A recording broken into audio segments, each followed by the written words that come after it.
Akcizia ეგრეთწოდებული არაპირდაპირი გადასახადი, რომელსაც მეწარმე სუბიექტი სახელმწიფო სუხთის გარკვეული საქონლის ან მომსახურების შეძენისას აღნიშნული გადასახადის დაწესებით ხდება ადამიანზე და გარემოზე ზიანის მომტანი მომსახურების მიწოდების გაწვირება, რაც შესაბამისად მის მომსახურებას ამცირებს. Ეს პროდუქციის წარმოება და იმპორტი ექვემდებარება საქართველოს კანონმდებლობით აქციზური მარკით ნიშანდებას, რამიზანს ემსახურება პროდუქციაზე აქციზური მარკის დატანა. თემაზე სასაუბროდ შემოსავლების სამსახურისა და ბიზნეს პარტნიორის ყოველკვირეული რუბრიკის ფარგლებში დღევანდელი ჩვენი გადაცემის სტუმარია თევნა შიუკაშვილი, შემოსავლების სამსახურის მომსახურების დეპარტამენტის გადამხდელთა მომსახურების სამმართველოს უფროსი. მოგესალმებით, ძალიან დიდი მადლობა გადაცემაში სტუმრობისთვის. აქციზის თემა ალბათ ერთ-ერთი ის თემაა, რომელიც ერთგვარად ბიუჯეტისთვის ერთ-ერთ მთავარ შემავსებლად განიხილება და აქციზის ნაწილში დანაკლისი სერიოზულ პრობლემად აღიქმებოდა წლების განმავლობაში და მეორე მხრივ ბიზნესს არის გარკვეულწილად სერიოზული ტვირთი, თუმცა ყველა ხვდებით, რომ აქციზური გადასახადის გარეშე რეალურად ძალიან გაგვიჭირდება სერიოზულად დავუშვათ ამ მიმართულებით რაიმე სწორი პოლიტიკის ჩამოყალიბება, რასაც საკადასახადო პოლიტიკა ქვია. და რომ უფრო სულად რომ ავხსნათ რა არის აქციზის გადასახადი მაყურებლისთვის, ვინ შეიძლება რომ ჯერ კიდევ არ იცოდეს, თუმცა ნაკლებად გონია რომ ასე შეიძლება ვინმე იყოს, მაგრამ და ძალიან მნიშვნელოვანია რომ ეგრეთ წოდებული მომატებული საფრთხის შემცველი პროდუქცია იბეგრება აქციზით, ხო? რა არის ეს მომატებული საფრთხის შემცველი პროდუქცია და ძირითადად რა მიმართულებებზე ვრცელდება, რა პროდუქციაზე ვრცელდება. მოგესალმებით, პირველ რიგში დიდ მადლობას გიხდით თემის დაინტერესებისთვის. აქციზის გადასახადი საგადასახადო კოდექსის მიხედვით არის არაპირდაპირი გადასახადი და ეს გადასახადი არის დადგენილი სხვადასხვა მიმართულებაზე.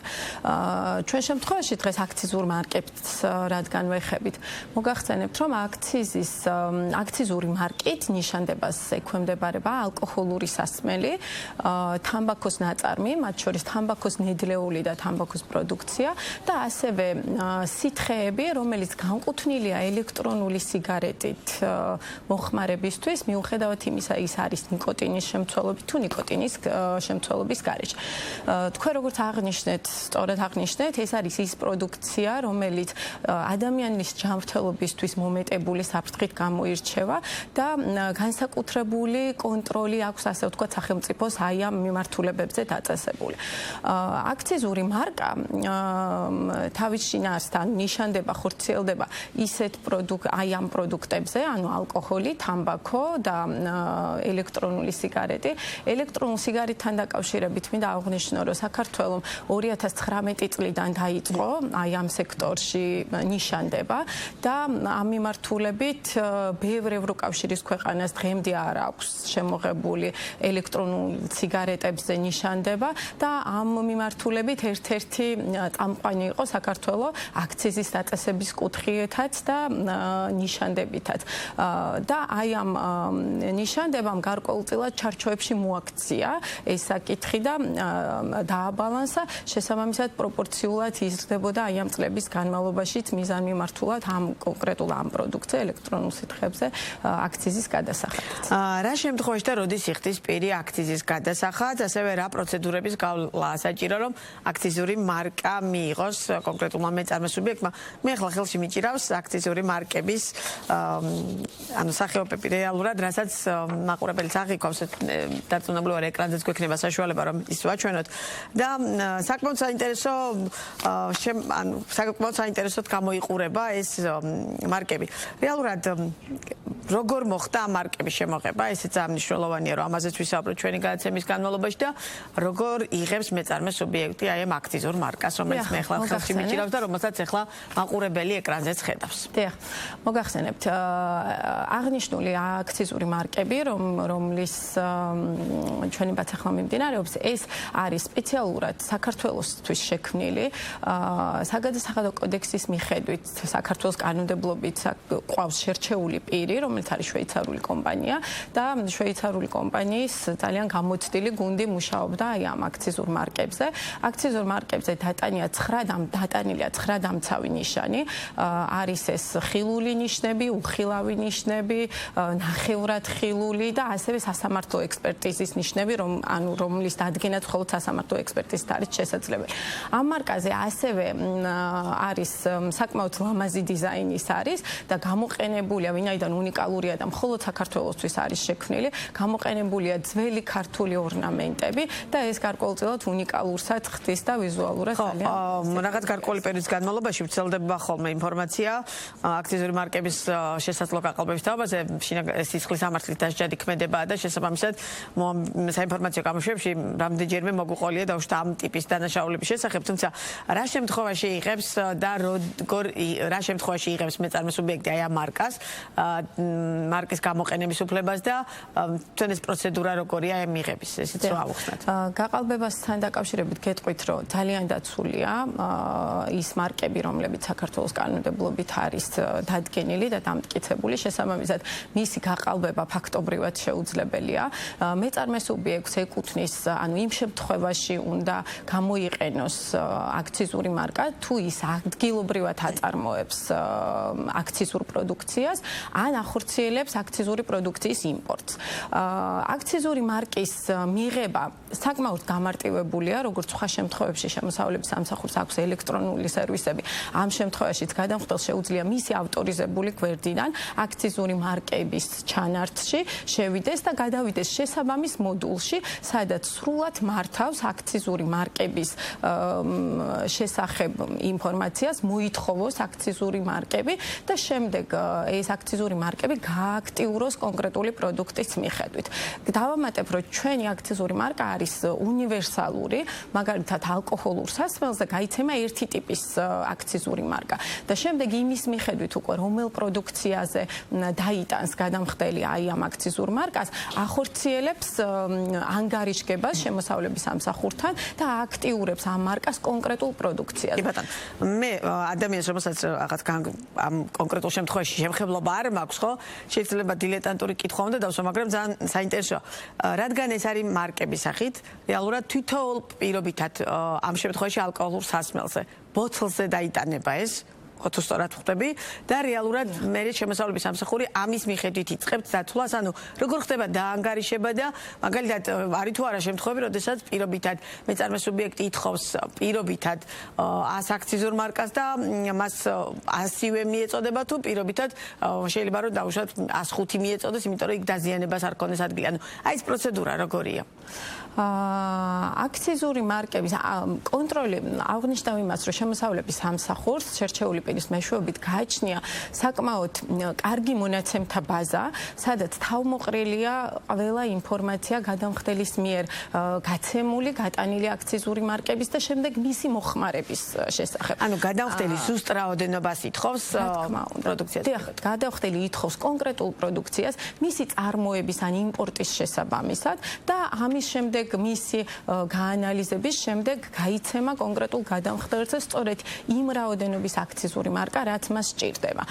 ცალკე პროცედურაა, როდესაც დაუზიანდება გადამხდელს ეს აქციზური მარკა, ან ვთქვათ, არ დაჭირდება იმდენი აქციზური მარკა, შეუძლია დააბრუნოს, იმიტომ რომ ასე ვთქვათ, ხო, აი ეგაა საინტერესო, ანუ რეალურად შეიძლება წაიღოს მეტი, მაგრამ თუ არ დაჭირდა იმ დარჩენილზე რეალურად მას საგადასახადო არ მოთხოვს დაუშვათ თანხის გადახდას, ხო? ანუ საგადასახადო კოდექსის მიხედვით მნიშვნელობა არ აქვს ეს ადგილობრივი მარკა იქნება თუ იმპორტირებული, როდესაც მეწარმე სუბიექტს გააქვს აქციზური მარკა, 6 თვის ვადაში ის ვალდებულია, რომ სრულად დაბეგროს და გადაიხადოს ამ აქციზური მარკებით გათვალისწინებული აქციზის გადასახადი.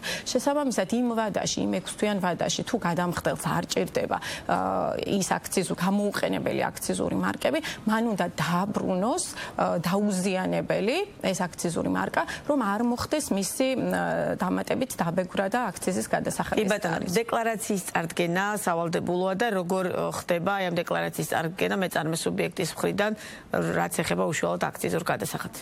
რა თქმა უნდა, დეკლარაციის წარდგენა სავალდებულოა და აქციზის გადასახადს, როგორც უკვე აღვნიშნეთ, ანუ ალკოჰოლის მწარმოებელი ან იმპორტიორი, თამბაქოს პროდუქციის და ელექტრონული სითხეების მწარმოებელი იმპორტიორ კომპანიას ევალება, რომ დასაბეგრი ოპერაციის განხორციელების მომდევნო თვის არაუგვიანეს 15 რიცხვისა წარმოადგინოს საგადასახადოში აქციზის დეკლარაცია და დაადეკლარიროს ის თანხა, რომელიც მას აქვს დასაბეგრი და შესაბამისად გადაიხადოს. რამდენად პასუხისმგებლიანია ბიზნესი და დაუშვათ ამ მიმართულებით, რამდენად კეთილსინდისიერად ასრულებენ აი ამ დეკლარირების ვადას და რეალურად მე რამდენად კეთილსინდისიერად იხდიან ამ კანონით დადგენილ გადასახადს.